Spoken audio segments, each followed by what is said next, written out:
सत्ययुग की दिव्य शुरुआत में जब सृष्टि के रचिता ब्रह्मा ध्यान में लीन थे, तभी उनके मुख से एक अद्भुत और शक्तिशाली बालक प्रकट हुआ, जाम्बवंत।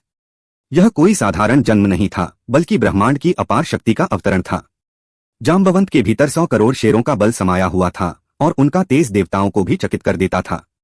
त्रेतायुग में जब भगवान राम ने रावण के विरुद्ध युद्ध छेड़ा, तब जाम्बवंत उनकी सेना के सबसे बुद्धिमान और बलशाली योद्धा बने।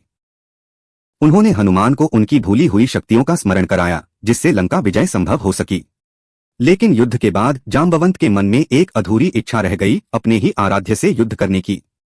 भगवान राम ने मुस्कुराते हुए कहा, द्वापर युग में जब मैं श्री कृष्ण के रूप में आऊंगा, तब तुम्हारी यह इच्छा पूरी होगी। यह वचन सुनकर जाम्बवंत युगों तक एक गुफा में प्रतीक्षा करने लगे।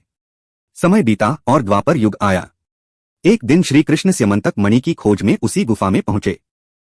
वहां जाम्बवंत से उनका भयंकर युद्ध हुआ, जो लगातार 28 दिनों तक चला। अंत में जब जाम्बवंत थक गए, तब कृष्ण ने उन्हें अपने राम रूप का दर्शन कराया। अपने प्रभु को पहचानते ही जाम्बवंत भावुक हो उठे, चरणों में गिर पड़े और अपनी पुत्री का विवाह श्री कृष्ण से कर दिया। इस प्रकार एक अनोखी भक्ति, प्रतीक्षा और प्रेम की लीला पूर्ण हुई।